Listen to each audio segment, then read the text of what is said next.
I just unmuted us, so you all know we're live streaming and unmuted. Just be aware.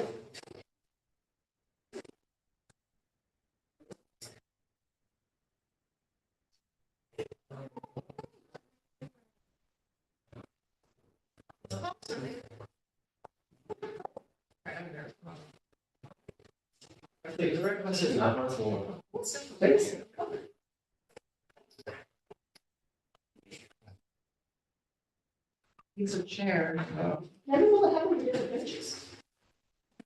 I didn't see two benches. But they're big.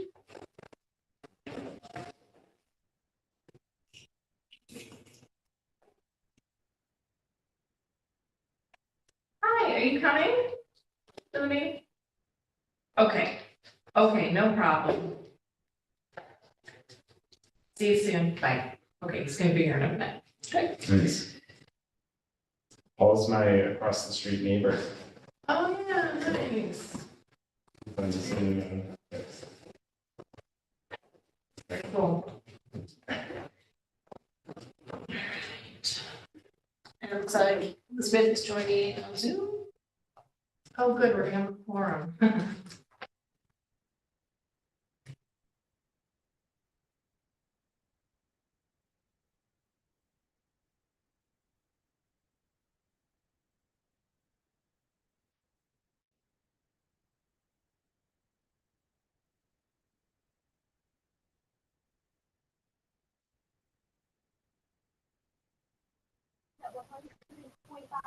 Hey, Emily. Oh, there it goes. Okay. It was all black, but now I can see everybody. Oh, good. Okay. Right here. Oh, yeah, I'm telling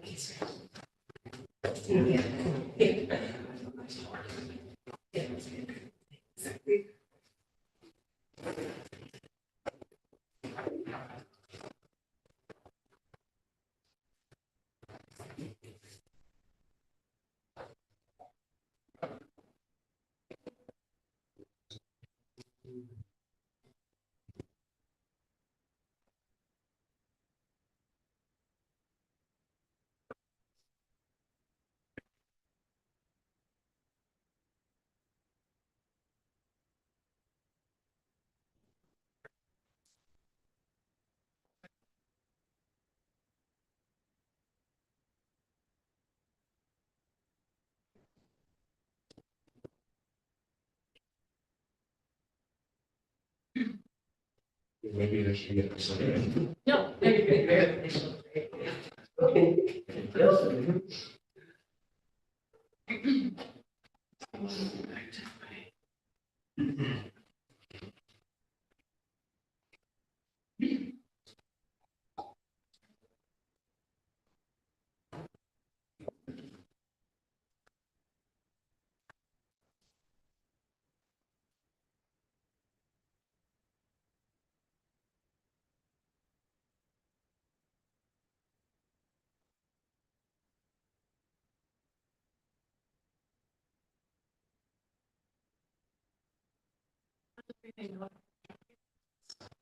Yeah, so that project is like done for now. For now, I haven't entered any of the data yet, okay, but we collected the data okay, and I've got everyone's sheets.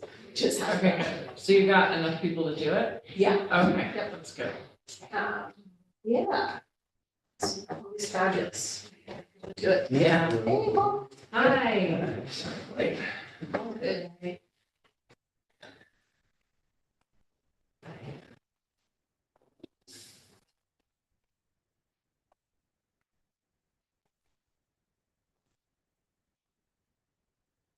Hi, yeah, sorry I'm late.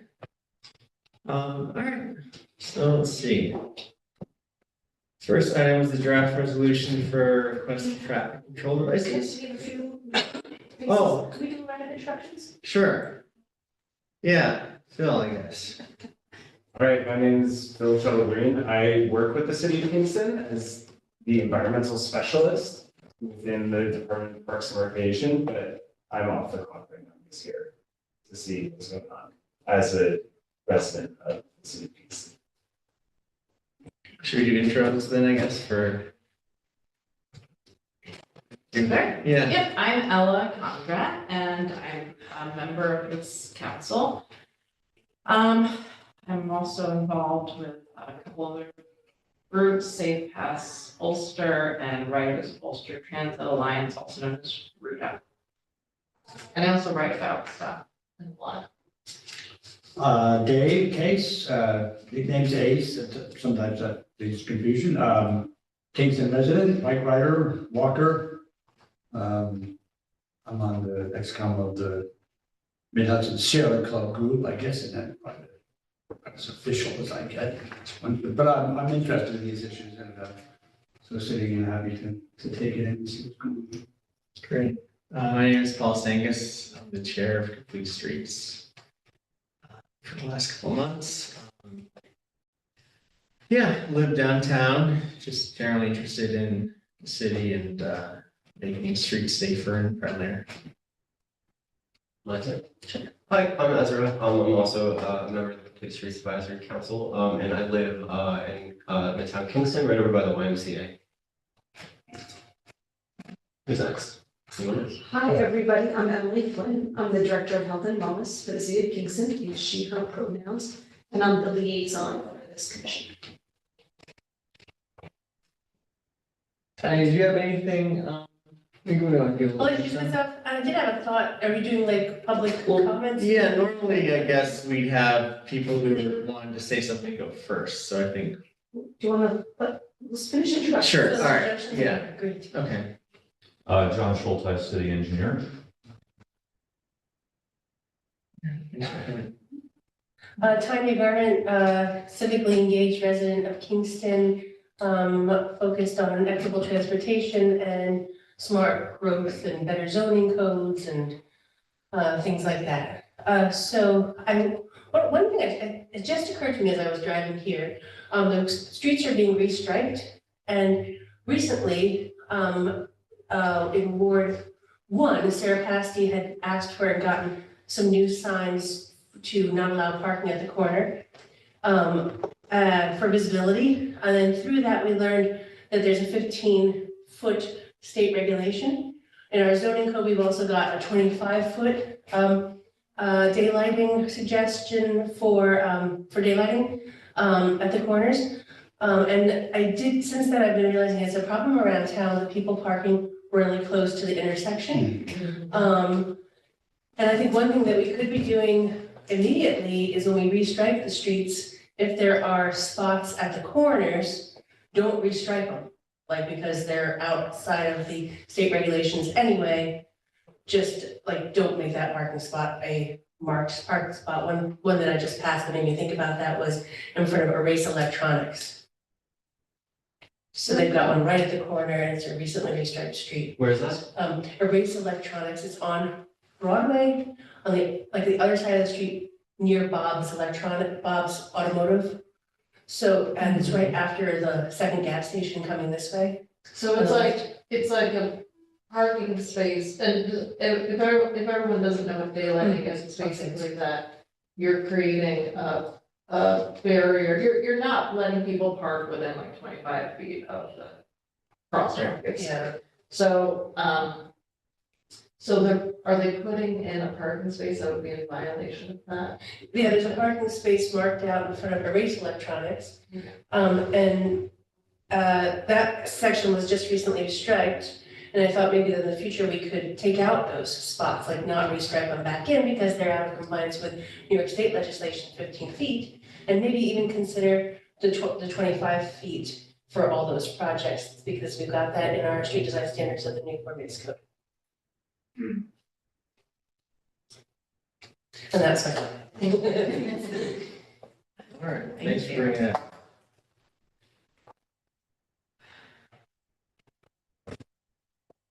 All right. I guess, John, are you here for a particular reason or just? I can give some updates if you guys want to hear them. Yeah, maybe we'll just do that first, Okay. not to keep you here. So in terms of what we have under construction, everybody's probably aware of Clinton Avenue, project that's ongoing.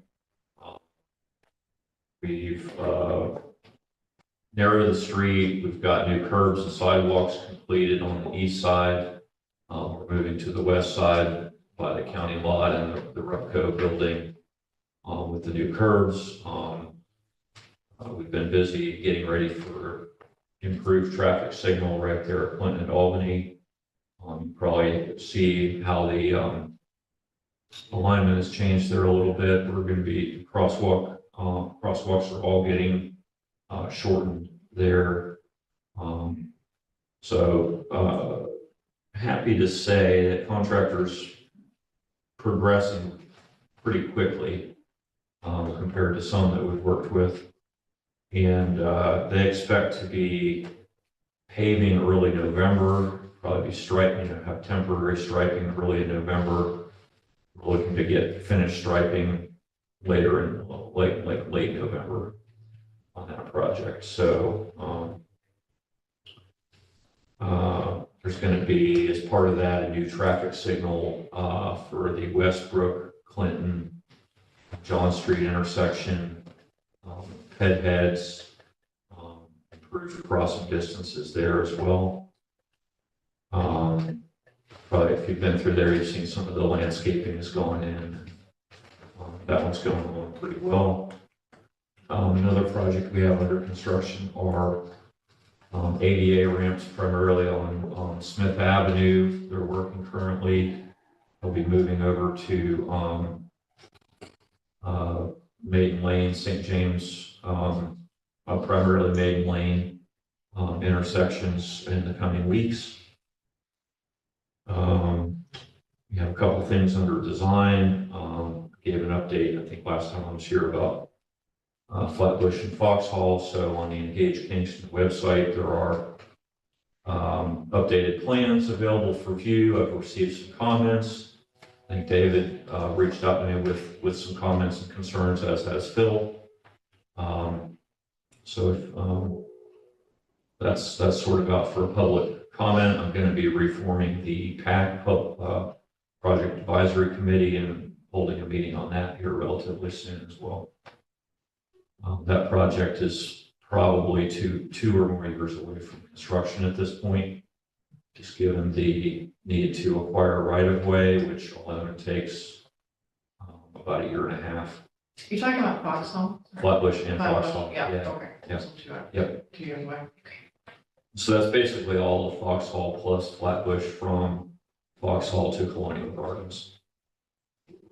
Project limits there. Other than that, this is the major project we have under design. We've always got little things here and there. We're going to council for changes. For example, we on Garden Street is going to become one way here. So at the five-way intersection here, right down here at O'Reilly, Hasbrook, Garden Street is becoming one way, which is going to help simplify that current five-way intersection. Little things like that we have ongoing.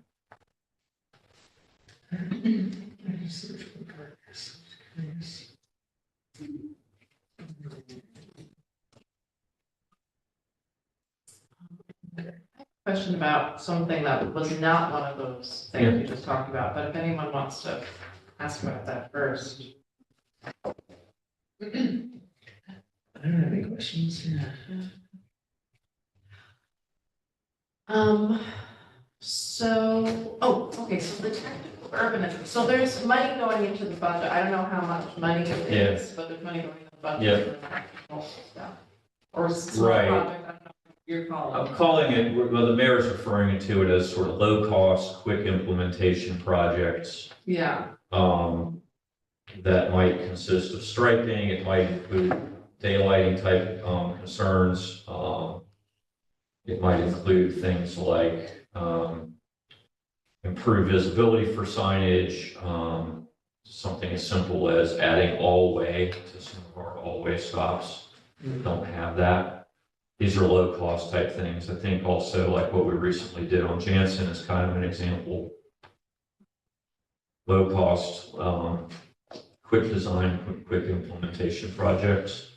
There are a few that's floating around in my office. I was just looking at Main and Wall, which is a source of frequent confusion and complaints.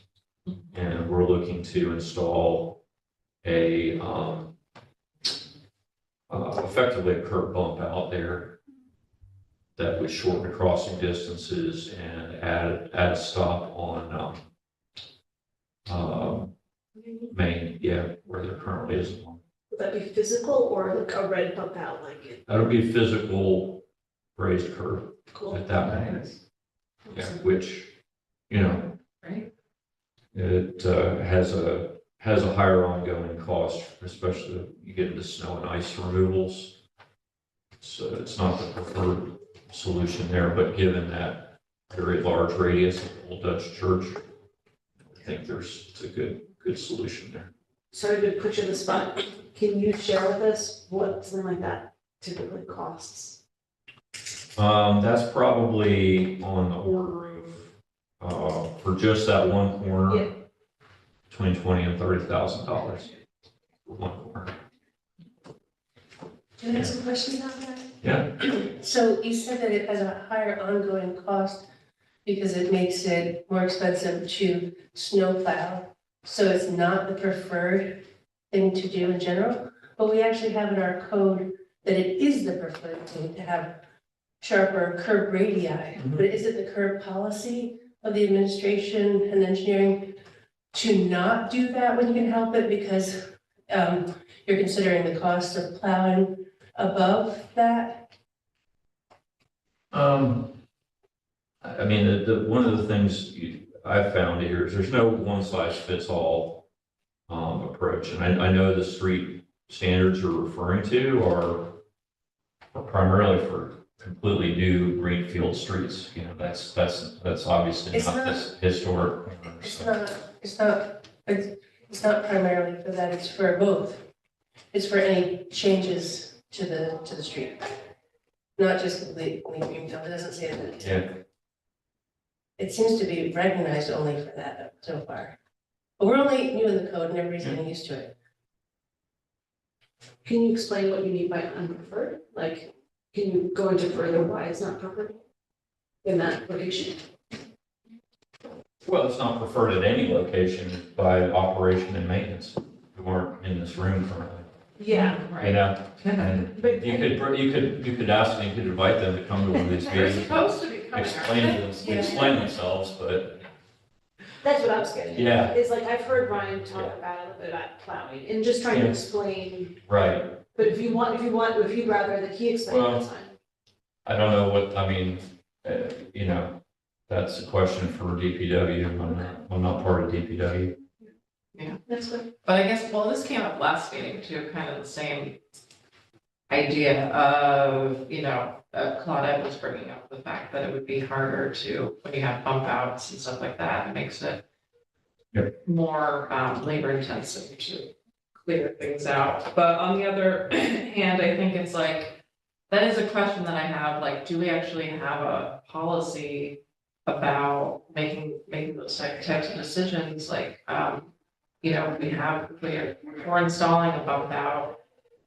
Do we have some way of saying, okay, well, this is gonna potentially cost this amount of more money or take this amount of more labor and therefore like, let's put that into our. It's always a consideration, yeah, I mean, it's always a consideration in the city. I mean, I don't know how many of you remember, I think it was 3.5, 4 years ago now.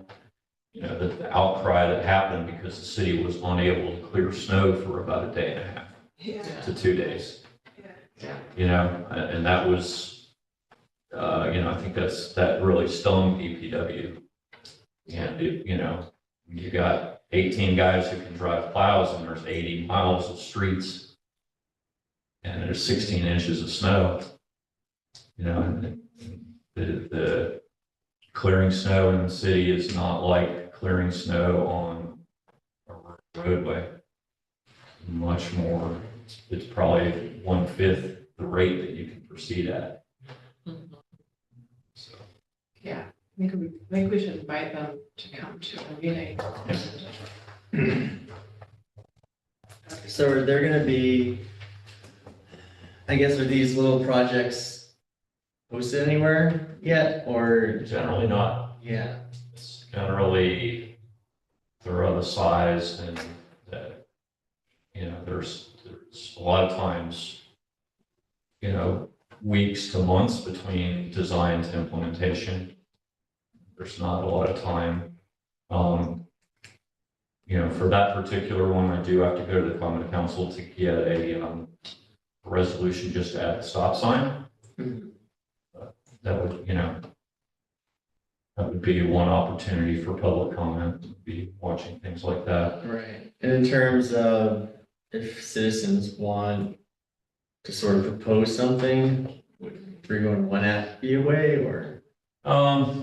Yeah, we definitely get those, and that Wallet, Maine has been the subject of many 311s. So that they'll just sort of put them in the ecosystem. of Yep. ideas. Okay. Yep. That's good. When you go to common council to ask for a new stop sign or to remove or add parking spot, Yep. those kinds of things, can you do like a bulk order? Can you be like, I want 10 stop signs at all these different spots, or is it? Yeah. Or like, I guess maybe more what I'm asking is like, what's the best practice? Is it like one at a time, or hit them with a lot at once? Yeah, I mean, sometimes we're adding them, sometimes we're deleting them. I mean, a few years ago, we did one resolution to remove 11 traffic signals around the city. That was one fell swoop. At one point, Kingston had the distinction of highest number of traffic signals per capita in the United States. Yeah. Highest. That's Yeah. Need traffic lights at every Yeah, intersection. that was a crazy number if you remember a few years ago. Or beyond that. How did you find out that good? The feds noticed. They were like, what's going on in Kingston? Yeah. Wow. All right, thank you very much for stopping by. Really appreciate it. All right, I think then with that, we'll go to item A here, draft resolution for requests of traffic control devices. Can we put up? Okay, and this was, I watched the meeting where they were talking about this, but basically I think it's been tabled. Right. Right, by the Public Safety Committee, so,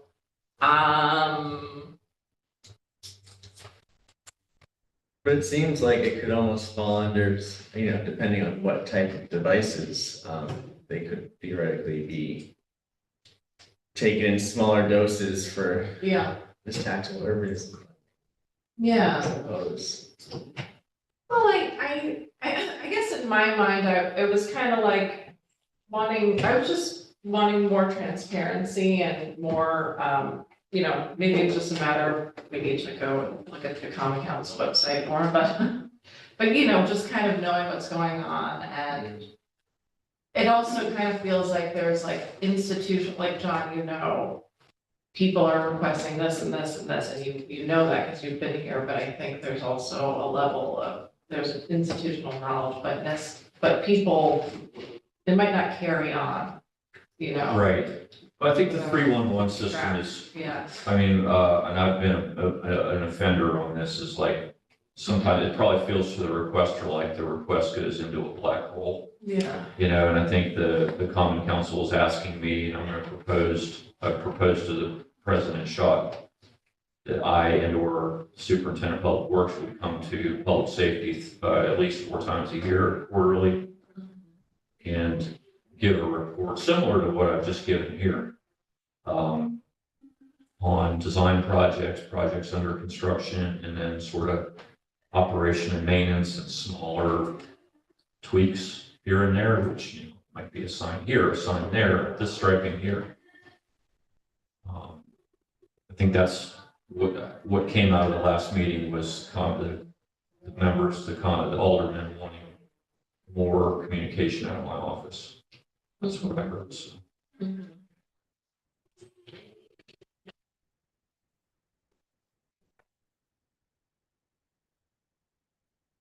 All right. So we'll just kind of table that. I Yeah. don't know if that's gonna go anywhere, We so. can remove this from the agenda going forward, at least for now. All right, perfect. I mean, And, the next item was the evaluation subcommittee. Which, right, yeah, no, I was just gonna say, I'm not sure if there's anything else to really add to that. I don't have did any it. updates. Okay. Yeah. All right, So, same yeah. thing, I suppose.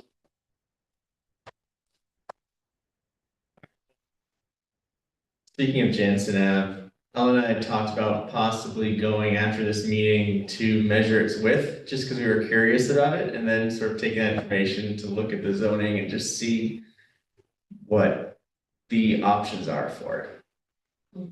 You know, because obviously the city has done one thing, and it's just interesting to sort of see the new sort of, the implementation of the newer design ideas there. You know, it seems like it was kind of a experiment in a way, you know, like it was certainly the first time I've seen something like that in Kingston, I think. I think it's unique in New York, which is a tongue twister. Yeah. So, obviously, there's a lot of discussion amongst this group regarding that. And I think a lot of other groups too. So yeah, I thought we would just go over if anyone's free. Ellen and I talked about after this meeting, walking over to take a look at it. Because we've just emailed about it and it's all very, kind of vague when you're emailing and whatnot, so. I can probably go down with you guys if you're just walking down. Yeah, all right. Anyone's welcome to join. And then, so the next item was the sidewalk task force, which has been taken up, you know, the common council subcommittee has taken the request for funding for a consultant. And I don't think, we've heard any updates from that, but we did submit a letter of support to the request, for that funding. So it is still moving along. It looks like I linked to the wrong grants update, but when I get to that, there's an update there about a grant that we applied for. Okay. For it. So let me find the right grants update. Most as a refresher, it's just the funding for the consultant, who would then basically take a look at the proposal, I think, of the sidewalk improvement district and maybe support that idea or suggest other potential funding and development options. and then it would go, and then it would turn into a proposal to the common council. Or, I suppose so, and then the referendum, if, assuming it was a sidewalk improvement district, right? So, it's sort of the first step, funding.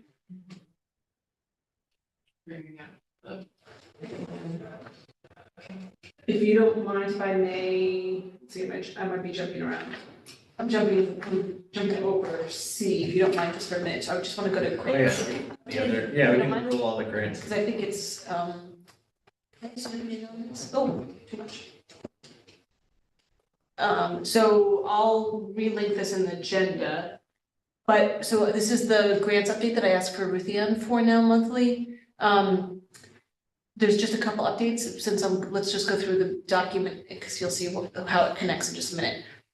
She has updated a wayfinding plan implementation project. A request for bids for phase 1 was released on October 2nd. Responses are due November 4th, and construction is anticipated for spring 2025 if the city receives a suitable proposal. So this was the wayfinding plan that the county led. And so we have it's a system for signage in the city of Kingston. This, I believe, is just a small portion of signs. It's not the whole plan. The whole sign. Only about $600,000 worth of signs. Yes. Do you know how many signs that actually equates to? I'm gonna guess it's between 15 and 20, but some of them are I mean, there's one that says Midtown, it's 15 feet high, with letters, these are all custom That's like a RC. gateway sign, Yes. right? Yeah.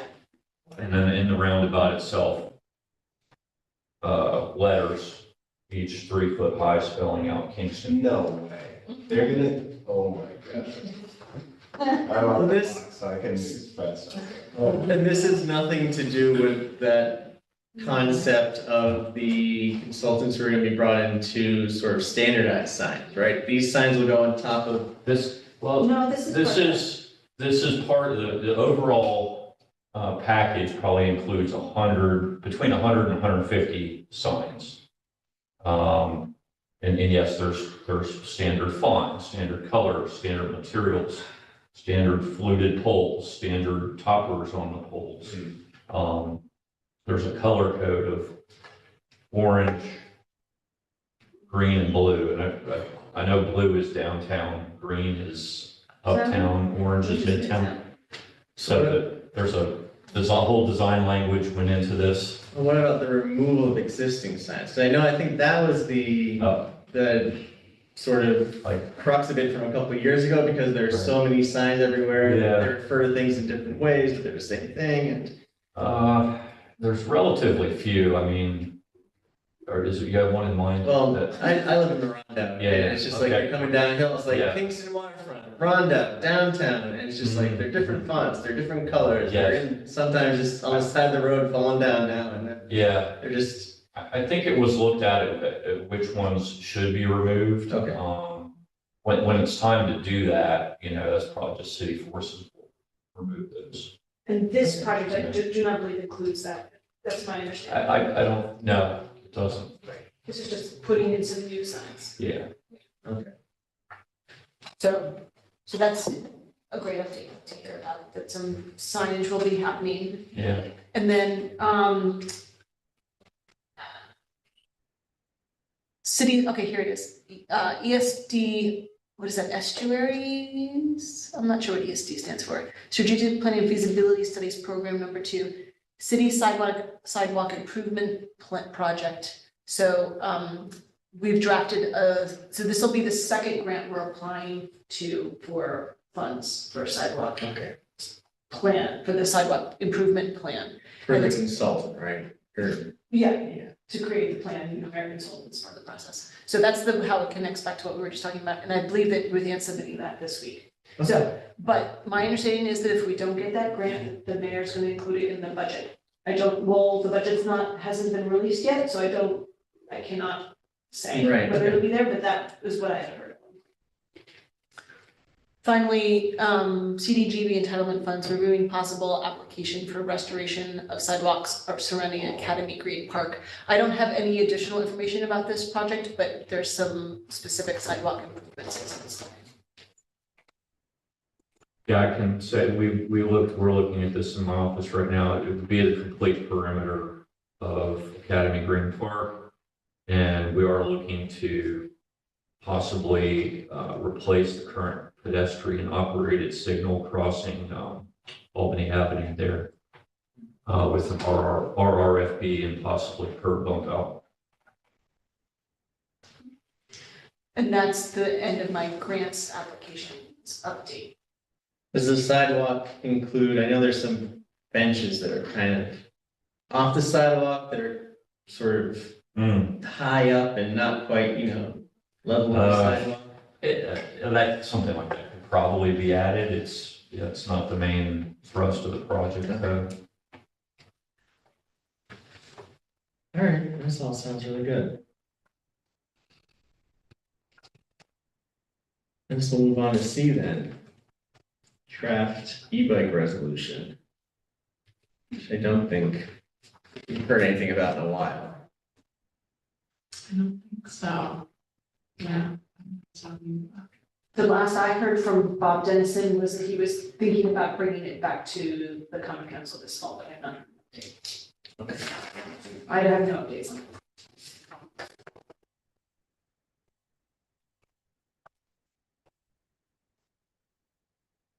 So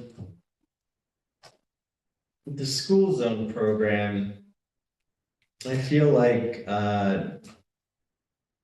so I drafted a sort of update letter, and then Ellen and I chatted about it. And it seemed like there wasn't really much appetite because a lot of this was just calling for signage.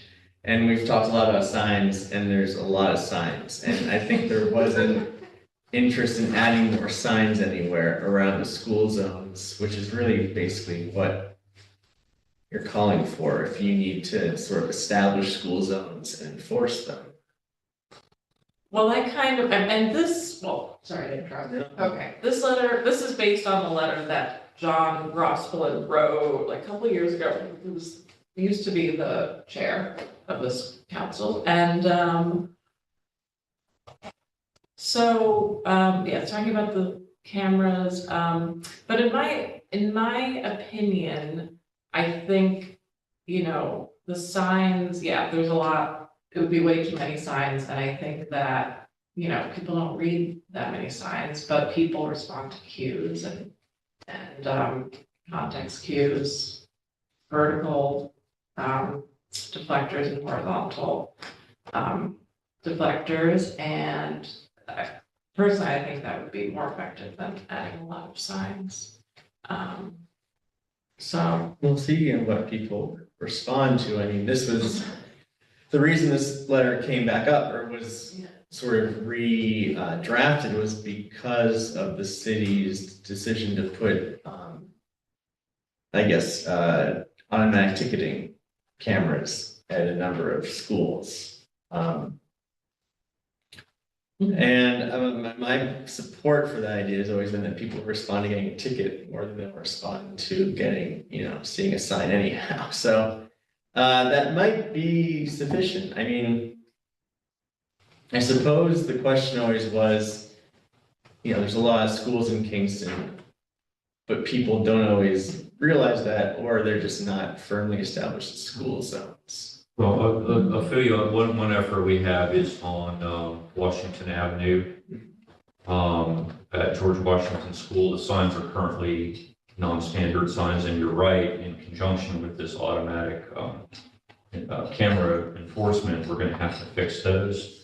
So that there is a plan currently with DPW, just waiting staff capacity down there. So for example, as you enter that school zone, it tells you the speed limit is, but there's no end sign. Oh, now leaving school zone. And there's a standardized plan for doing that. And that one on Washington Avenue is particularly poor. In addition, things like using fluorescent high-vis yellow on the signs is not uniform throughout the city. There's a number of issues with that. One I've been asked to look at is JFK School. There is no reduced speed zones currently on Delaware Avenue. So that's one that's in my office currently that we're looking at.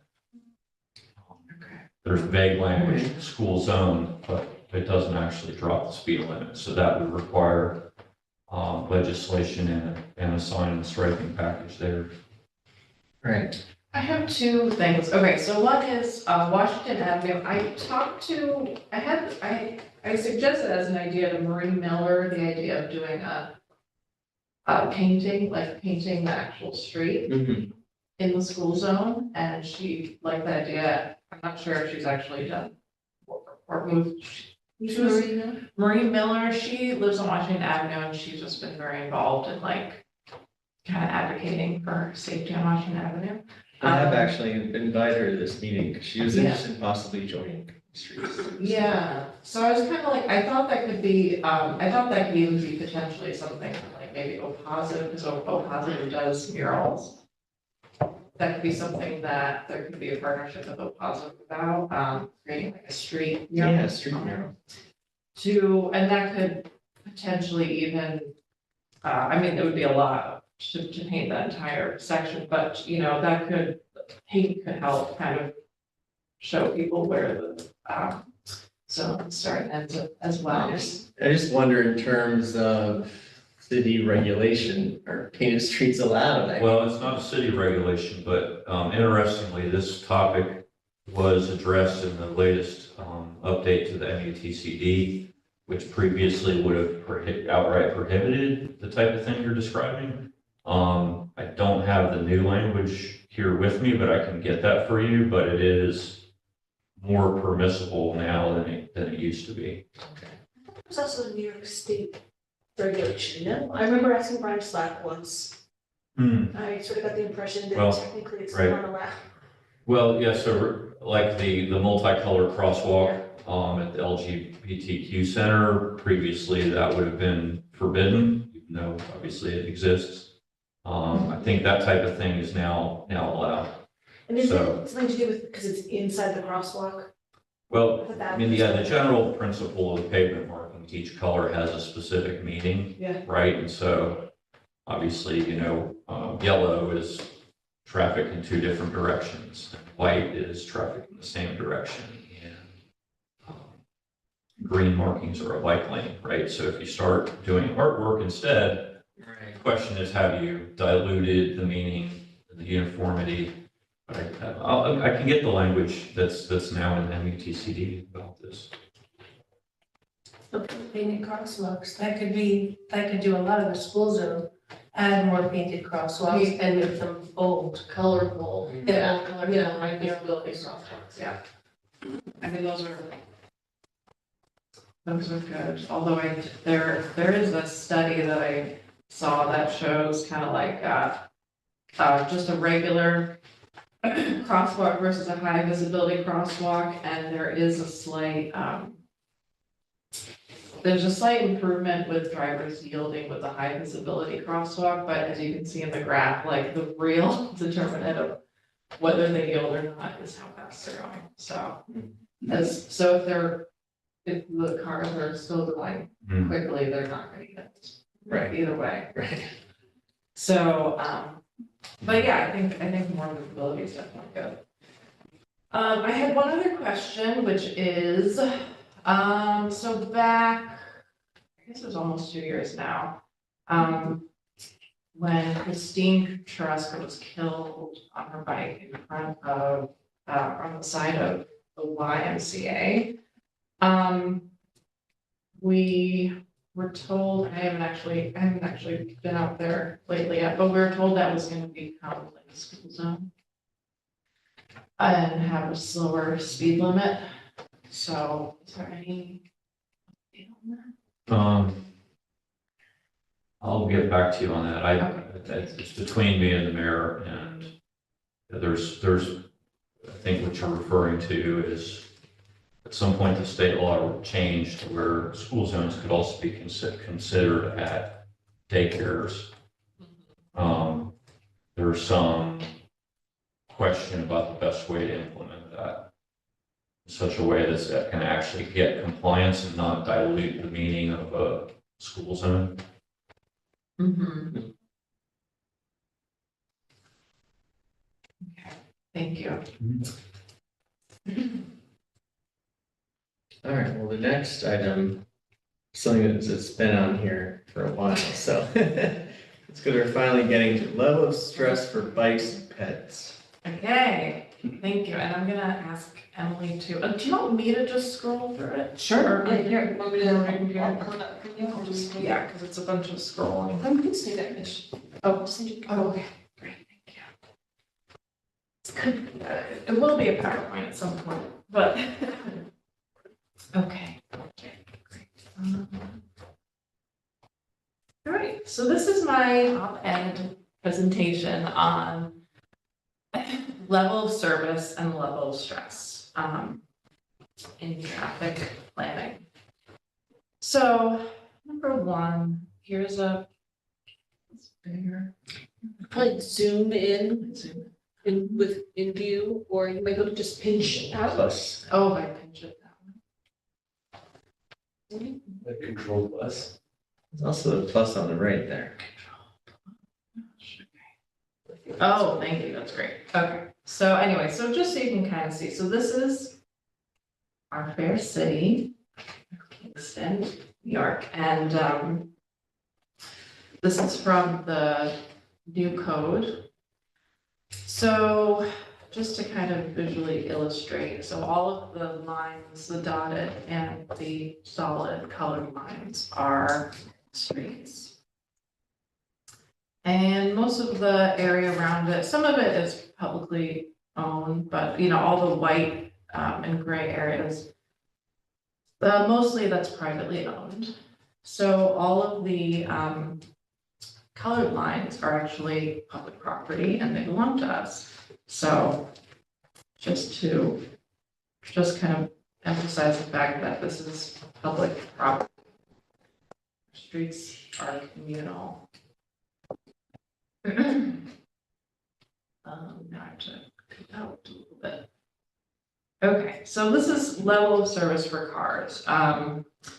This comes from Transportation for America website. And John, at the end, I'd love to hear any comments you have about this. So basically, level of service is a rating system that goes from A, basically like you're doing great in school, it goes from A, you're doing great, all the way to F. And it's all about basically traffic delays. So if you have a level of service of A, you're basically not having to slow down and you're definitely not in stop and go traffic. And then you go down to C, it says speeds and maneuverability closely controlled because of higher volume. So you have to basically pay more attention and can be more stress inducing. And then F would be gridlock basically, or just very slow speeds. So level of service is the primary transportation measure used by planners, engineers, and local officials. Level of service often takes priority over economic development, job creation, or housing. And this is, again, this is mostly not my words, this is from Transportation America. Notice what is not measured in level of service. Transit users and people walking, biking, or rolling, the duration of the congestion. So sometimes it's just looking at a small part of the day and measuring the most congested part of that day. The economic benefits of busy if congested retail areas, economic costs of building wide sprawling roads, and other level of service oriented measures per peak times. So, in terms of doing the night no red on red or having wider lanes, things like that. Trade-offs of higher level of service includes safety risks, air pollution, heat islands, loss of habitat and trees, and housing displacement. Induced travel demand can wipe out the benefits of road widening and other level of service measures in the long term. And then we have two pictures. I purposely chose a cartoon because I feel like this is like the fantasy of what driving is. It's like, oh, what's service? And this is what you see in the car commercials. Yes, I love driving. And then over here we have, what's stress? And this was actually, this picture was taken from a website that had a study of how children can't have a hard time observing, have a hard time perceiving the speed of cars, and so they can't really perceive anything faster than 20 miles per hour. And then for safety, right? Yeah, that becomes, so they actually did a simulation where they did a virtual simulation having kids cross one lane, and like 8% of the 6-year-olds were hit. So so the younger children were hit, and once they got to 14, they were able to cross the road without getting hit with anything. Mhm. Interesting study, just found that. So I think, and this is a systemic thing that none of us are responsible for having created, but I think it does speak volumes that we have level of service, but being measured for cars, but we've never really had similar measurement for other modes. Okay, so this brings us to level of stress. So I have level of stress for bikes, and then I'm gonna also have the level of stress for pedestrians. Can I correct what you just said? We do have a level of service for pedestrians and bicyclists in our pedestrian and bicycle master. Yeah, that's true, sure. I agree, yeah, I agree. Okay, so level of stress for bikes. So I really like Boston's level of stress. So this is from Boston's website. How will bicycle level of traffic stress be used? As traffic stress on bicyclists increases, more protective measures are needed to make biking safer for everyone. Developers and city project planners are required to improve roadways in their study area to at least a level of traffic stress of 2, or a level that is comfortable for most cyclists. Okay, I do actually, I should have actually brought this up too. I do see a difference between the level of service that was in the bike ped plan and the level of stress. Just for an example, they rated, the bike ped plan had a rating for using the same kind of, I think it was the same kind of A to F thing, right? And 9W was rated an A, and Hurley Avenue was rated A. And that made me a little questioning of that method. So anyway, Can I just yeah. correct a little bit of that? Yeah. Right, so 9W was rated an A for bicycles, it was Yeah. rated a C for pedestrians. Yeah. So it was about the, Yeah, they have a lot of, they had a lot of different factors that they looked at. Yeah. Definitely. So so I'm not saying, I agree, but so with this, however, like with this level of stress that I'm showing, it would be, 9W would have not gotten that high of a, thanks. So just kind of looking at the definition of each level of stress score. Number 1, the corridor is comfortable for all ages and abilities, including children. The level of stress 1, roadways are characterized by protected bike lanes or greenways and very little to no intermingling with vehicular traffic. And number 4 is tolerated by only the most experienced and able-bodied riders. So, so this is, but I think what really stuck out to me was that the planners are required to improve roadways to at least a traffic stress level of 2. And, here in this case, so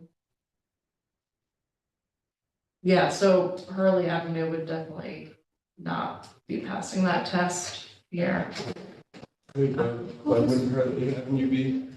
What's that? Doesn't Hurley Avenue has bike lanes, right? Kind Kind of. It does, but they're not very comfortable. Right, but I think that points to like an issue with these kinds of like quantitative measures, is that you're always gonna run into that problem where it's you have to put things in a box. Right, And then yeah. that box is gonna be catching something that's great and something that's terrible. Mhm. Like when we look at this, I mean, Hurley Avenue is probably like 3,000 to 6,000 Mhm. annual, average daily drivers or whatever, average daily traffic, whatever that term is. So that would be posted speed is 25 with bike lanes and parking, that's a level of traffic stress of 2. Right? Like it would be this, with it would be this parking. one. Yeah. So that's like, Yeah. it is, because I just need to interject because I've been thinking about this too, and it's like, oh, there's like serious feelings, like the 9W being Yeah. pointed out, it's like the best place to bike in Kingston. Yeah. It's like, well, that's not Yeah. true, Yeah. but, yeah. That is true, actually, but I would also say it's not like the bike lane doesn't really continue through the whole thing too, so. Right, which is another thing that this is missing, Yeah. is it's thinking on a segment by segment basis. as Yeah. opposed to, like, So we'd actually say, Hurley Ave does not actually meet that, condition if we take into account the entire area, so. When you say it's not through the whole part of Hurley, do you mean beyond the city boundary? In the city of Kingston, I believe there's a bike lane from, Out to the through, where does it start? Near the throughway crossing. I don't believe there's a, I don't believe the bike. That was actually the first bike lane created in the city. Yeah. We did that in 2019. Okay, yeah. Does it go all the way to Stony Road? Huh? It doesn't go all the way to Stony Road. No, it stops, it must stop just short of the throughway bridge. Wait, is the city boundary, the city boundary's further? away? Yes. Okay, my mistake. I was thinking it ended. My apologies. That's okay. Can I ask another question? Yeah. So you talked about, planners have to meet a grade 2. Mm-hmm. Who's saying that? Where's that coming from? Like, I've never heard that before. Is there an agency that's asking that? Is it Boston? I believe it's, Or this is in Boston? yeah, so Boston is requiring that This is for in their Boston. projects. Oh, okay. Yeah, So- they're requiring that everything is a level 2. The city of Boston? Or, yeah. Got it, okay, Yeah, I'm assuming that's like projects that are happening. yeah. You know, not, yeah, as they come up kind of thing. Yeah, and another thing is, you know, we could have a goal for a certain percentage of streets to be level 1 as well. You know, so, I know what it is, because, but, so Hurley Avenue, it would actually not be a level 2 because it's because you have to add 1 to the level of service score for industrial, commercial, or hotel uses, key bus route, valet zone, pickup drop-off zone, cab stand, or school. I don't know if school would count, I mean, it is pretty close to a school, but, so, The police have had parents park in the bike lane when there's backup. yeah, They do that there. yeah, they're like, Yeah, please wait in the bike lane. yeah, so, okay, so now I'm now remembering why that is. So it is, I mean, I would consider Hurley Ave to have commercial uses, which brings it up to a level 3 unless there's a protected bike lane there.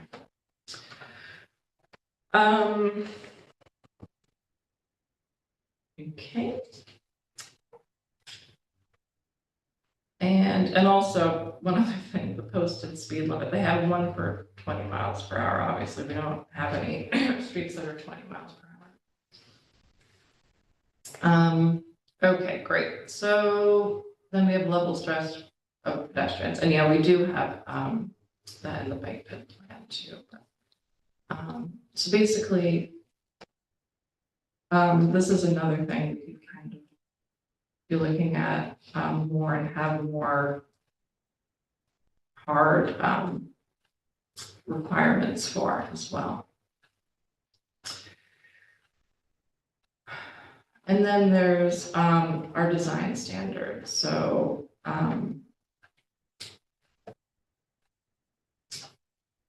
one thing I wanted to point out is the target speed.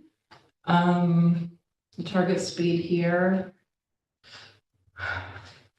mostly every street, let's see, nothing goes, everything's from 20 to 25 minimum. So we could be potentially having a target speed of 20 or 25 miles per hour for every street. And same thing with the lanes. All of our lanes could be 9 to 10 feet, potentially.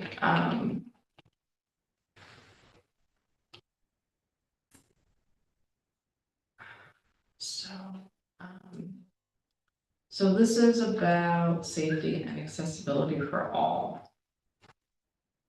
So kind of thinking about the different people who bike. So there's been some studies that have looked at different kind of categories of bike riders or potential bike riders. And So most of the people who you see biking now in the street would be considered highly confident or somewhat confident. So highly confident, kind of verges on reckless, I'd say, for some people, you know, people who are gonna bike no matter what the situation is. And then somewhat confident people are people who feel pretty, you know, pretty comfortable in most situations.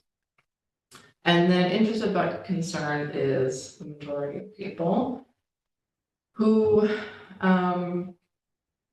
are you know, are afraid basically to bike and want to bike, but perceive it as being less safe. And I think it's also, I think there's a spectrum of ability as well, like even with, you know, going from someone who might be categorized as disabled, and with disabilities, you have a whole spectrum of abilities as well there too. So some people with disabilities prefer to ride a bike, or have to ride a bike. That's the only way they can get around. And then there's people who, you know, are not, we wouldn't call disabled. I mean, I'll just talk about myself. I'm not a disabled person, but I know I have, I have a longer processing time.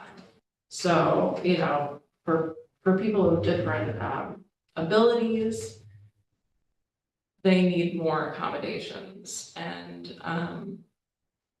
that's why I think this is very important. Yeah, so that's my thoughts, and I'd love to hear any of your thoughts.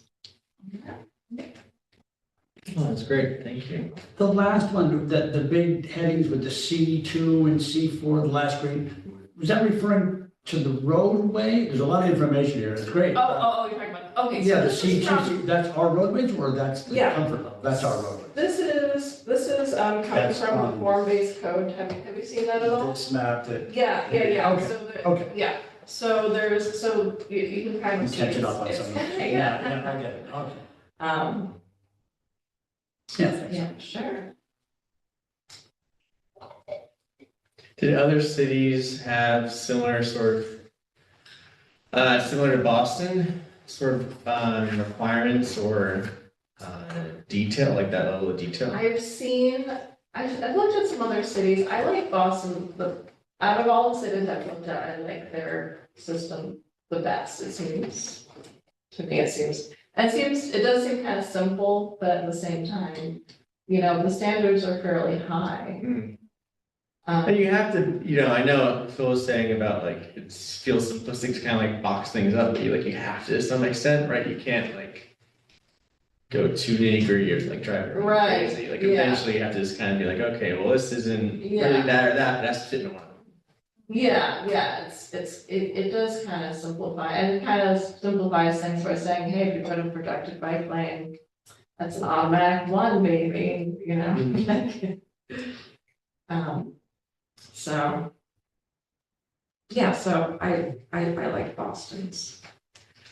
Cambridge has, which is right next to Boston, has a bike, I think bike ped, but maybe just bike master plan that they put out sometime in the past couple of years. Yeah. That is also pretty cool. They do like a full analysis of like, I think they call it level of service, but like the same, there's like all these different methods to produce those kinds of results. Mhm. But they do it for presumably every road that they have traffic count data for within the city of Cambridge. And it's like all heat mapped out, so you can see like, this road is a really bad one. And I think it's really interesting because it can allow you to identify priority areas. But I just started diving into this. There's like a whole like world of like scholarly research on these ways of measuring, like how comfortable, like ways of figuring out from a remote position, like at your desktop computer, how comfortable it is to bike or walk in a place. And one of the things that I noted that really stuck with me, which is sort of what we were just talking about before, is that it's like, oftentimes it's not actually the segment, the quality of the segment, it's, you can have like A plus, like whatever the tiers were, like tier one, like best segment, but if you have to pass through like 100 feet of a like tier 4 crappy intersection or something like that, it just like undoes all of that greatness of that one segment. Yeah, it's like the Which chain is- is only as strong as its weakest. Yeah, link. yeah, that's very more eloquent. Yeah, like that's kind of, for me, that's like biking on the rail trail and then trying to go up 32 Washington Avenue. It's Right. like, oh boy, I gotta psych myself up for that. There's even, like I was just doing the bike ped count and you see so many people who might be in the bike lane until they get to Princeton and they just like either get on the sidewalk or they're like, I'm not gonna bike on Broadway after that nice little bike lane I just had. Yeah. But I can imagine there's like a way to apply it. So I've been thinking about this a little bit with like, when I have downtime at work, using like ArcGIS to start trying to make these kinds of calculations for the city. Yeah.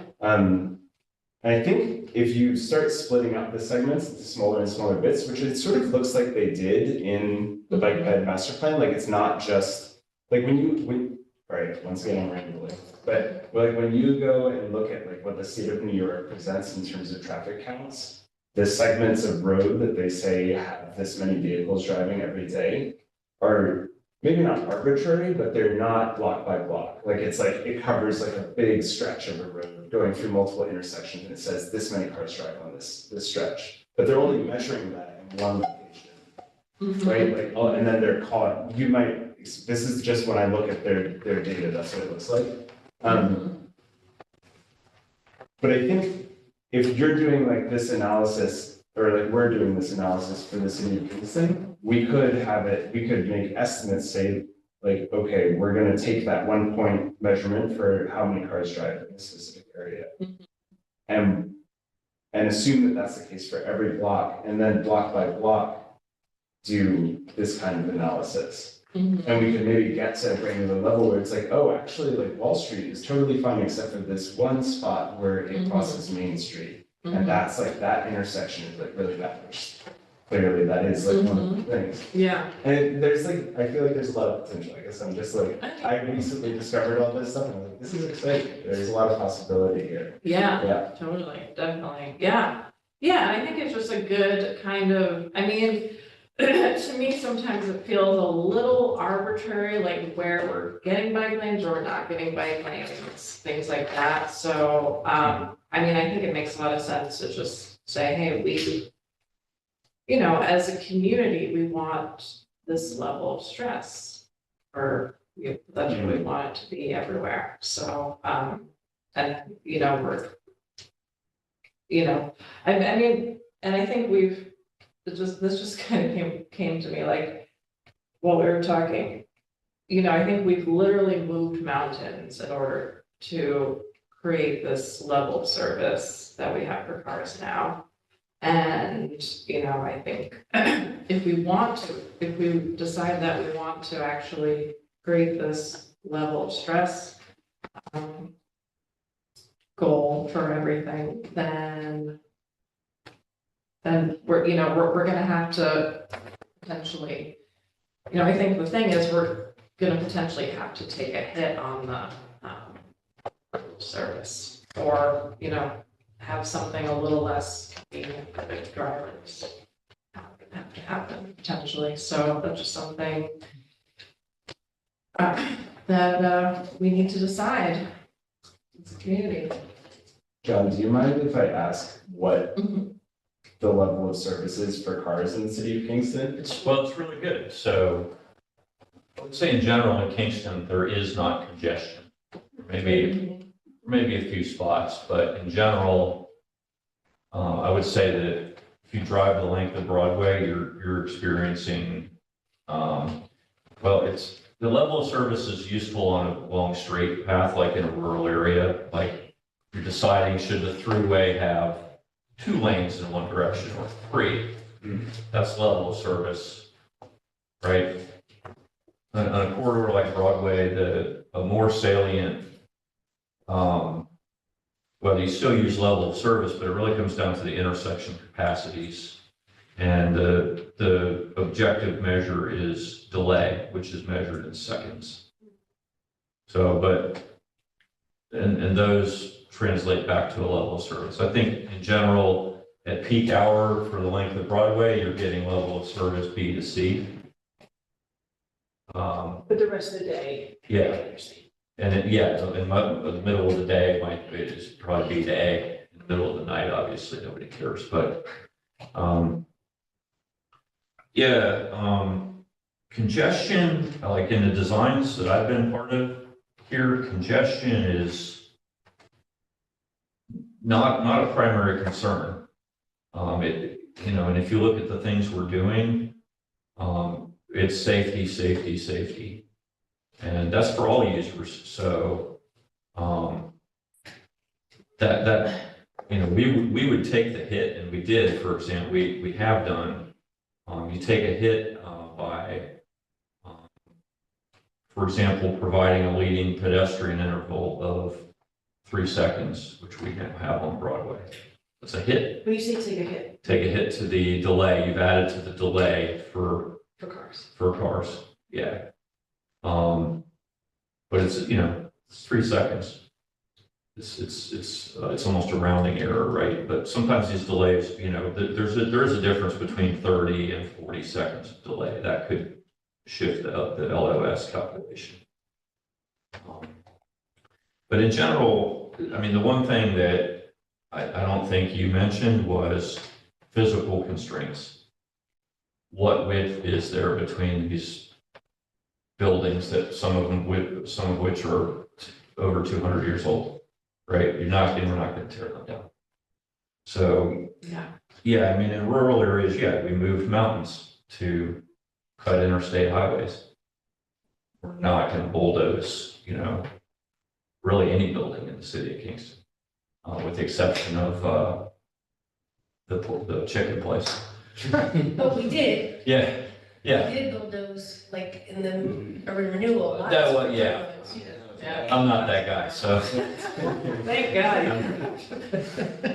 Anyway. But I think it's like, so it is true, we have limited space in some areas, and that's why. Well, in all areas, yeah. And so things like sometimes, like on Flatbush, for example, it's like, well, if we move those power lines that are next to the cemetery, maybe we could put a bike lane there, but or we'd have to make it one way or, something like that, but, there would have to be something done to, Or make this, that happen.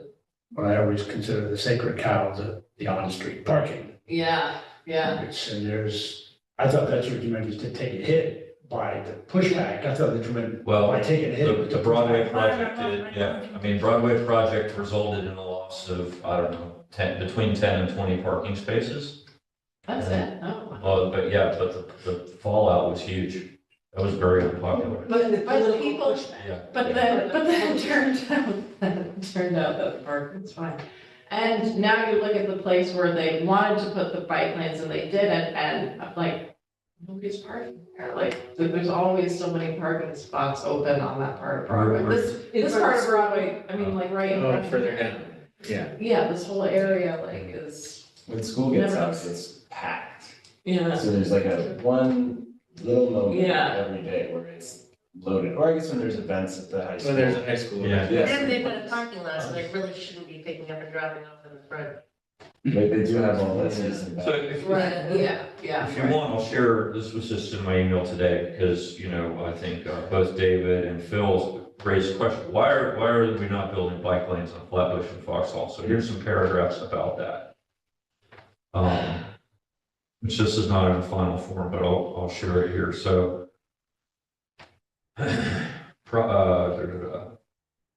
alternatives were considered with dedicated bicycle facilities. However, they result in significant impact to private properties along Foxhall and Flatbush Avenue.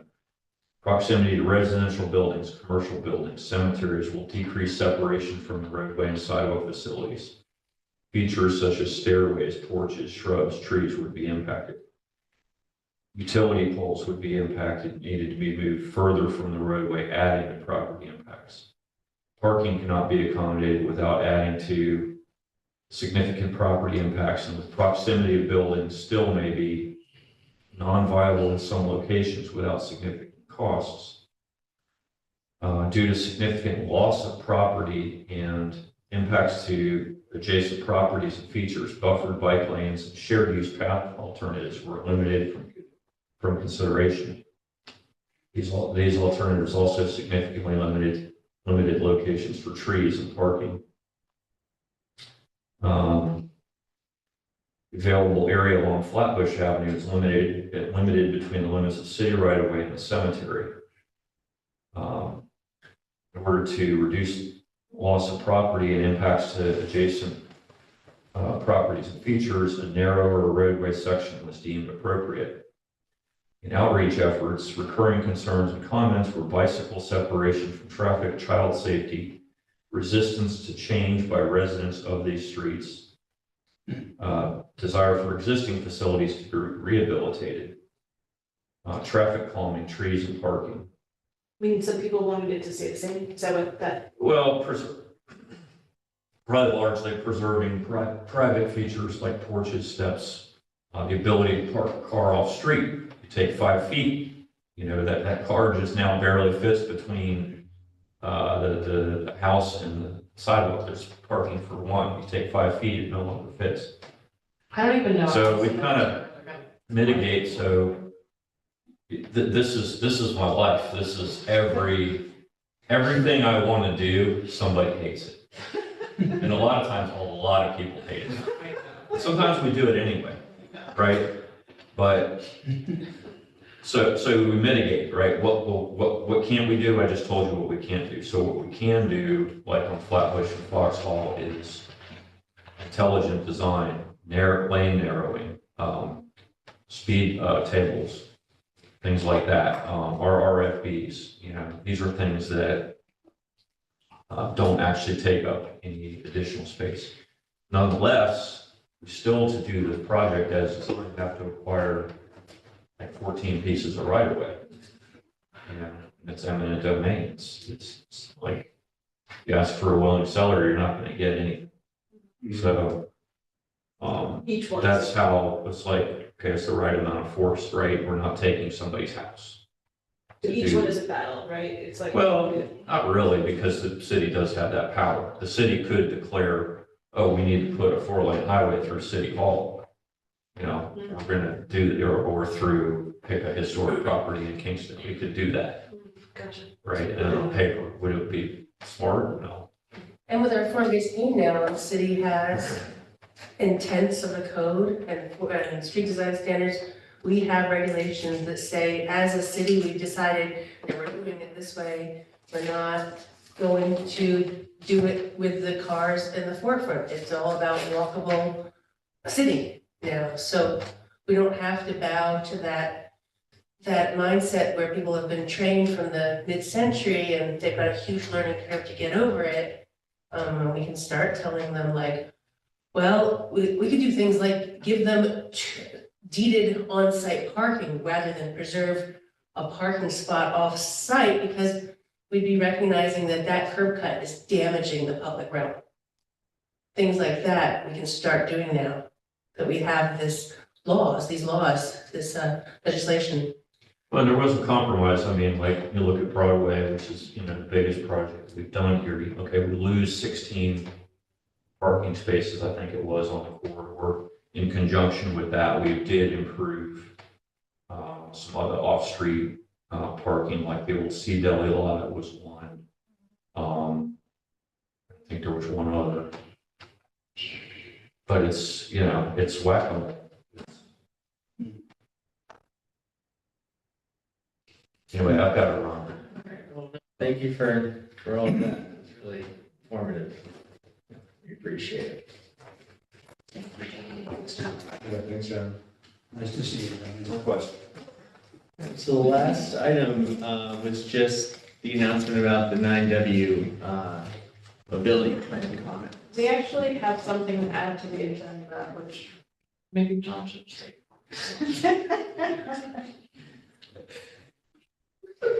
Because it's very relevant to what we were just talking about. I do have a rebuttal. Oh, You first. a rebuttal to what? A rebuttal to one of the things. What are you, what did you think? Oh, I actually have, I haven't sent Emily the thing yet, sorry. I'm gonna send it right now.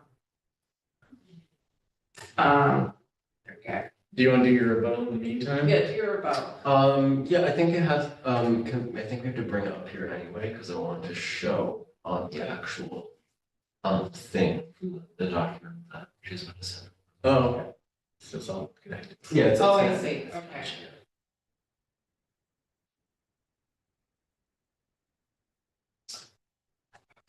This works.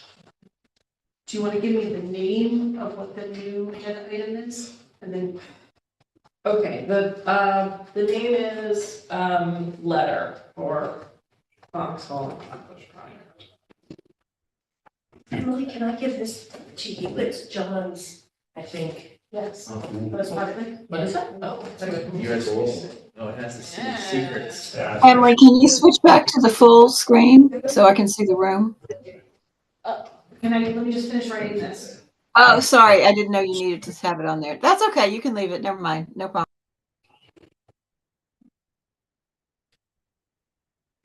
And did you, I got you, just saw the email come in. Okay. Yeah, we might go over time as, It's fine for me, Okay. I don't have Claudette today. Here's a playoff game. Just needing it, save it.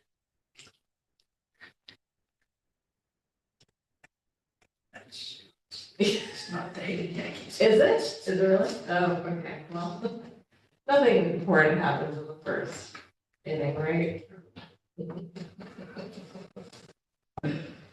20 to 30,000 for a corner, that's a lot. So I'm not gonna be able to link to it in the agenda Okay. at this moment, but I can share what you just sent, so you can see it on screen. Yeah, because it's a Google.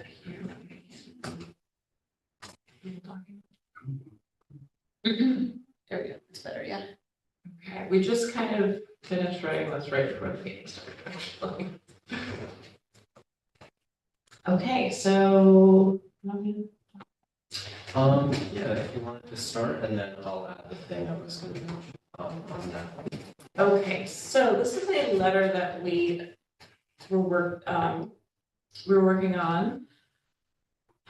Maybe I'll just read the letter aloud. Okay, dear Mayor Noble and Mr. Schulteis, John was just here.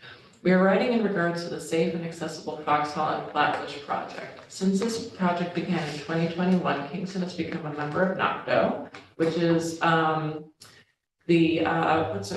City Transportation Association.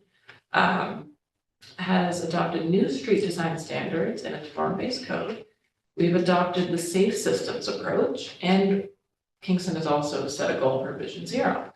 That's all happened since this project started. This project was long delayed due to funding measures, which gave the city time to go back and update the project accordingly. However, that didn't happen. The project now appears to have outdated goals and metrics, and it's good to know now it's for a long ways out till construction. It'll be another big one. We did not offer a letter of support for funding for this project because the most recent plans had not been released at the time that the letter was requested, which was in August 2024. I think that's true. I'm not 100% sure about the date. Since the plans were released a few weeks ago, we have seen that there are some significant issues which we believe need to be addressed before the project continues on to the next phase. We applaud some aspects of the proposed design, such as decreasing car traffic through Cornell and Ellendorf, improving the pedestrian crossing on the Foxhall rail line, as well as building some much needed sidewalks on Flatbush Avenue. We find some aspects of the proposed design concerning, including a design speed of 35 miles per hour on the Foxhall Vauxhall Avenue, despite the current speed limit of 25 at Kingston Street. Design standards recommending 25 to 30 miles per hour design speed. 11-foot lanes across the entirety of Vauxhall Avenue. No signage, and by the way, I think we just saw in that chart about the form-based code, I think there, pretty much every street has 9 or 10 lanes possible for them. I think. Also, just a real quick question. There was an article in Daily Freeman about the road speed zones being changed this week, and it specifically mentioned, and I believe Vauxhall is one of them. There are a few streets that they can't change because they're either important or state dealt with. I think Flatbush might be. Yes. Is that what you're thinking? Okay, I'll look up the article and see why you continue reading. Okay, thank you. How did you find the design speed number? So this actually was, this came up, because, looking back at the, there was a meeting in 2021 where the company who was, employee, who was doing the project, they were doing a question and answer, and they said in the meeting that they were designing it for 35 miles per hour. Is that GPI? GPI, yeah, I think so, yeah.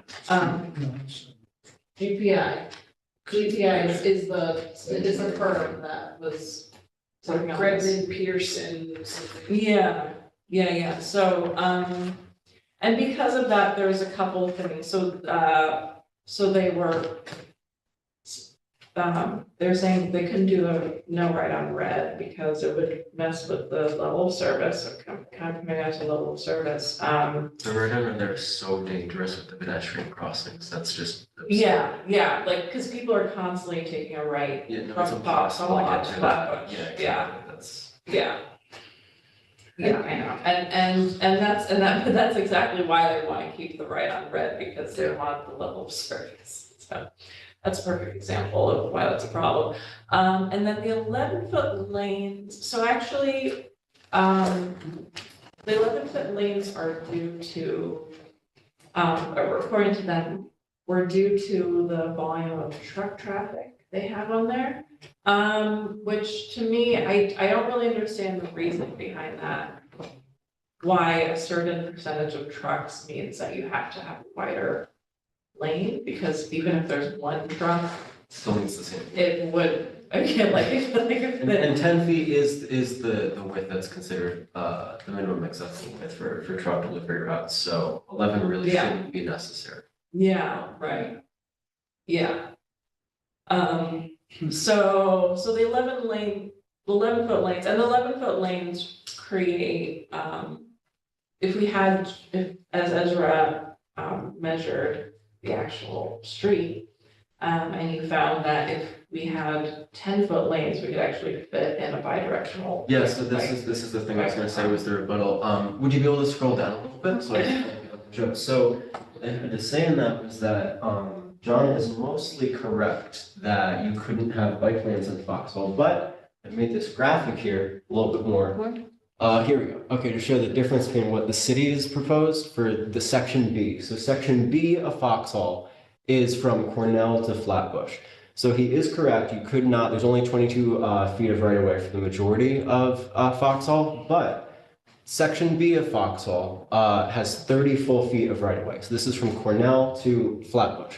The city is proposing 4-foot shoulders on each side and 11-foot travel lanes. This is again from Cornell to Flatbush. The thing is, Cornell is being cut off as an intersection into Flatbush. Cornell has 30 feet of right as well, and it's been identified in the past as a priority point for bike lanes. So, with the exact same amount of right of way, with no taking private property or expanding the curb line or moving utility poles or any of the things that he mentioned that are true for the rest of Foxhall, section B would be able to fit, if you'll scroll down a little bit more, a bidirectional protected bike lane with the exact same things that are shown in the rest of what the city puts. So this is the same right of way.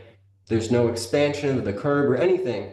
If the lanes just in this one section of Foxhole were reduced to 10 feet, you could fit a bidirectional bike lane with no expansion needed. And later on, that could create a connection down Cornell that would create a real network through Midtown that would connect Broadway, the Linear Park, Foxhall, and Cornell. So the whole length of Foxhall, he is correct. We couldn't have a bike lane. But there's still a really good opportunity that I think would be an enormous missed opportunity here if they went with 11-foot travel lanes with 4-foot shoulders on the B section. So I think that this is kind of what we had realized when we looked at the measurements would be entirely possible without any of the legitimate reasons that John mentioned why you couldn't have a full-length bike lane going down all of Foxhall. But again, from Cornell to Flatbush, there is enough right-of-way for something like this with a Broadway-style cycle track. Thank you. You're welcome. Awesome. And I do also, I mean, you technically, if we made Foxhall one way, we could, that's bike lane. That is true, if it was made one way, but in terms of what is likely to be agreed to, the section B, I think would be the best. Yeah, totally. Because again, I mean, that would be just an enormous missed opportunity in terms of actually creating, like you were talking about earlier, the weakest link thing, if you get to, one of the problems in Kingston is that it's very difficult to actually get around by bicycle all the time if you're not comfortable being on the road. Midtown is part of Kingston with the most number of people who don't have cars. We have the highest number of people who are using bicycles. You have Dollar General there. You have the connection to get to Hannaford with the Linear Park. And for anyone who's not comfortable riding on the road, that's not accessible right now if you live in Midtown. The cycle track idea for section B to connect to Cornell would fix that. It would create an actual network that could get people from Midtown all the way to Hannaford or across Broadway, the whole Linear Park. All of that without having to, be in an uncomfortable situation. So I think it'd be a huge missed opportunity if on section B specifically, they included 11-foot lanes with 4-foot shoulders instead of using the same right of way for a cycle track with 10-foot lanes. So Nice. I think it might be interesting to look at the traffic count data because I think that's the main truck part of that. I believe that is correct. Yeah. So that's like that. I can see that going both ways. Sorry. I can't find the raise your hand thing. Sorry. I found the paragraph. It says including, so I don't know if this is a complete list. I'll put it in the chat and then y'all can read it. What is it? What was it again? It does mention, this is an article 2 days ago in Daily Freedom talking about the citywide 25-mile-per-hour city limit, speed limit. I've been on the phone all day with clients. Sorry, I can't talk anymore. Anyway, and it mentioned a bunch of streets. I thought Foxhall, but it definitely Flatbush is in there. But it says including. So I don't know if this is the real complete list. So maybe Emily could find out, from the transportation guys. Well, even still, I mean, just the idea of having a design speed that's higher than the speed limit, it's kind of. Because some of these are state roads, is the problem. We can't impose a speed limit on them. Yeah. So what I can add is in the bike pedestrian master plan, we have an owning jurisdiction map. Flatbush and Foxhall is city owned as per the bike master plan. So that doesn't, there might be information that I'm not aware of that they didn't make into this plan. Thank you. As far That's as good to know. like Yeah. master plan reports, it's owned by the city. And the I think EJ's mixing up speed limit and design speed. So design speed is just what the road encourages by the design. It's interesting to me that I would be. Oh, I thought she was talking about speed limits though in the Yeah, well, we're kind of in the letter. both, but yeah, the design speed, so they were designing it so that cars would be going at 35 miles an hour, even though at the time it was 30 miles an hour. Okay, the limit could be 25, but they could be able to go 35 if that was allowed. So the design speed is like we're trying to have traffic go the speed, regardless of the speed. The speed limit is the legal speed. The design speed is it's just up to the discretion of the engineer, basically how easily they want people to be able to go quickly down the road. So And I that don't know if it design, makes sense, yeah. that design speed is for the current design that has speed tables on it. Because I mean, 35 miles an hour, it's like, there are multiple, essentially like low speed bumps that are in the current design for Vauxhall. They So- can't be, I mean, it doesn't make any sense that they would be designing a road Yeah. to go faster than the legal speed. I don't know, but yeah, but the two things that I kind of attributed to that was one, having the 11-foot lanes, which we just kind of talked about, which, so the wider lanes are gonna make it, Right. are associated with a facilitates. higher sign speed, and also the no right on red as well. Mhm. The more of a level of service thing. Yeah. All right, we're over time. I realize that includes mine being 5 minutes late, so I apologize again. But did we want to quickly just bring up the fact that people can give feedback on the 9W mobility plan? We, yeah, I Were you just, gonna call for, did you want? did we want to vote on this letter before we do that? Or what do we want to do with the letter? I mean, I think the thing is it has to be in the letter. But I Yeah. guess, Okay, let's call it for a vote. Well, do we, Yeah. how many people are we missing? Gustavo? We have a Claudette. quorum, we have 4 people, we're missing. But- Yeah, I had another comment about the letter if y'all are ready to vote. It's just an editing thing. Since you talk about dates, Emily, if you could go up to the top first paragraph. It's the second paragraph. Since the plans were released, third line were released a few weeks ago. I would just say were released in September because you mentioned August. I know the letter's dated October 9th, but people, you need to hit them over the head. I would just say in September. Yeah. In September, yeah, thank you. I can change that. Okay, Okay. you're gonna change it right now? Thank you. Okay, does anyone have anything they wanna add? We didn't actually look at the whole letter yet, but we got through most of it. So does anyone have any, before we vote on it, would anyone like to make any edits, suggest any edits? So our recommendations are just those 4 or 3, 4. That's basically the main, that's the primary recommendations that we were saying would be like, I think the easiest thing to compromise on. And then we have the graphic at the bottom for the demonstration of what that proposal would look like. Okay, could you just scroll down to that next page? So I just want the proposal. Before we scroll, you might want to say see illustration below. Oh, yeah. Oh, right. Yeah. I'm just noticing that, sorry, I'm the peanut gallery, but the turning radii, what's the, how do you say that, plural? Radii. Is that neglected in this letter? Should that be in that letter? We were talking about the. Well, we have curb extensions. Are you talking about? Okay, that negates, or that obviates, is that the word, obviates the need to do a turning rate, address that specifically? Should we, we could add that in our recommendations, just to kind of. That's all. But I think it's obvious if you do the curb extension that you say it's too wide, that's the issue. Yeah, So if they do a curb extension, isn't that going to make it even wider? well, I guess maybe we're talking about, I guess we're thinking of bump outs by curb extensions, so it would be like. Yeah, the curb extension might need to be changed. You mean like on Franklin and Clinton, Yeah, the red line, it's now red and you can't park in that area so that when people turn, they're not turning into a car. People walk, they but it's, have better yeah, visual. the idea is we're reducing the pedestrian crossing distances, that's the main.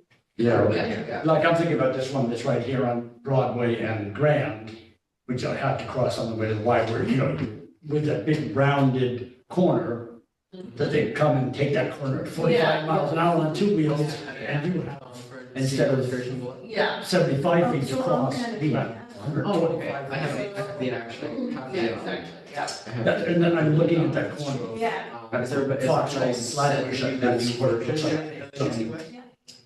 To that. How about saying better designed pedestrian crossing, Actually, we should something like that? edits first, right? Well- I'll send you.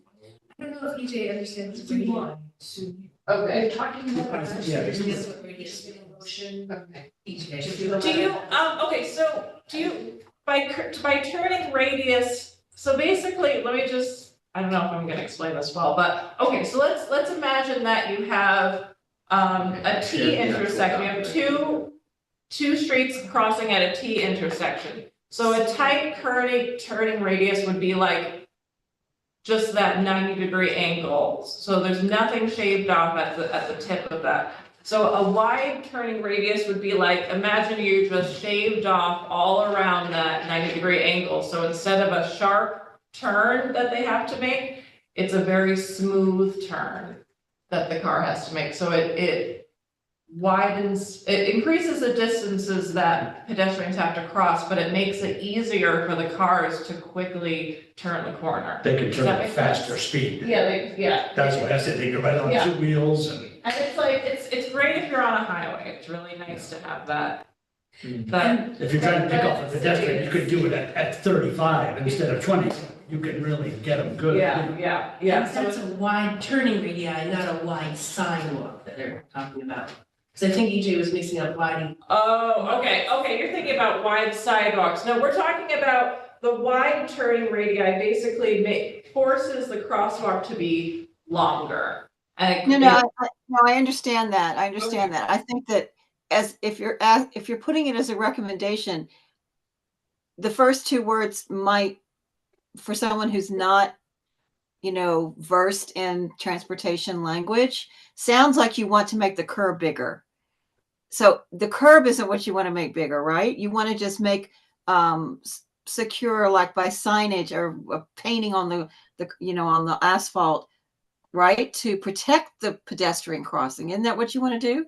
yeah, well, we want to produce, maybe we could say reduce pedestrian crossing distances and encourage cars to slow down as they turn. something like that. Okay, if we're going to make a recommendation, I think it should be solid, not just kind of, Yeah, vague.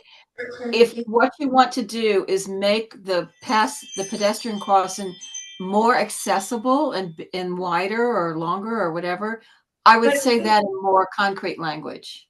But they're not saying paint out the curve. They are. I'm not saying that. I'm just saying, say it in a better, I mean, to me, curb extensions to reduce, I don't understand what that means. If we say, Curb extension Maybe- is building the sidewalk, it's like a bump out. Yeah, so it's built- Instead of bump out instead, that could probably. Curb extension is very, I think it makes sense and. I think Okay, that's what I was I think thinking. John will get what we're saying. Okay, so, NACDO actually has a good, well, you're not gonna be able to see this, but, NACDO has a good example of it. It's basically just bringing the curb out into the street. So to bring the sidewalk closer into Yeah. the street, that's what a curb extension. okay, that makes sense. I understand now that language. Who is our audience for this? Is this the Common Council or is this John? This is John and Steve Noble. Okay, fine. Then I'm sure Steve understands. So forget, it's my fault of not understanding the definition. So we're good. I'll give up on that one. Thank you. All right. Any other edits? Are you asking for a response? Appreciate your attention to this matter. Looking for. Do you want John to come here and talk to you about it, or do you want a letter of response? That's a good question. Talk, yeah, and it would be great to have Steve talk to us as well about it. Yeah, For discussing this further the next, at your, Convenience for. the next. How about we look forward to having you come to one of our meetings, our next meeting or something like that? that'd be great. Can you have that? Can you change that? So we appreciate your attention to this matter, and what did you want me to, where did you want me to? And so we. Invite you to our next meeting to discuss further? Sorry, I have hearing issues, my right. Yeah, it's okay. We invite you to attend our next meeting to discuss this further. So take out, look forward to discussing it further. Okay, so, Backspace, yeah. Matter, period. Oh, well, yeah, and we, no, that's fine. Comma. Yeah, and we, there you go. And our next committee meeting or council meeting, whatever it's called. which will be on, what will that be? November something. Might as well put it on there. November 15th at, 13. no, sorry. 13. At 4 PM. Perfect. There you go. Okay. And I want to make one last comment. Could you Okay. change the dashes under the recommendations to 1, 2, 3, 4? I Yes, just think it looks a little, yeah. that's good. There you go.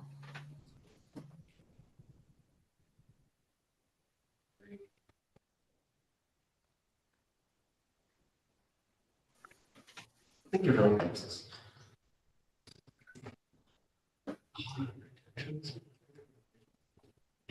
Okay, I wrote the Complete Streets Advisory Council of Kingston, New York. I don't know if we need. I don't know, but. Okay, and can I suggest that we bring this to a vote? Sure. Okay. I move you to bring it to a vote, As edited, as edited. say all, the chair would say, all in favor? All in favor of presenting this letter to the mayor and engineer? Aye. Aye. I All right. Motion passes. Motion passed. Hey. Well done. Can I Four-person. Can I suggest somebody puts down the complete streets and letterhead? Sure, I can. Yes. And then before you start, I Thank you. can do that, Okay. if you guys share. Paul, you'll send it to John Place and the mayor? Sure. Or do you want me to do that? Let me confirm I have the mayor's email, but it's that's noble, okay. But please let me know, I'm happy, you know, or if you want to send it to me, I can forward it, that's fine. Easy. All right, yeah, I'll share it. Whatever you like. Great, thanks, everybody. All right. I think this is for awareness, right, that there's a Route 9W mobility plan you can make comments on. I think there's also a survey you can fill out. Yes. Yeah. Yeah. So, And that's in our email or if not? yeah, so it's on the agenda, so you can just link right It's on to. the agenda. Yeah. Great, yeah. All right, great. With, all right, well, I guess I'll take a walk over to Jansen. I'm going over there. So, all right, I'll walk down with you guys. great then. With that in mind, I'll make a motion to adjourn. Seconded. All right, all in favor? Aye. Bye. All right, thanks, CJ. Great meeting. Okay. Thanks, guys.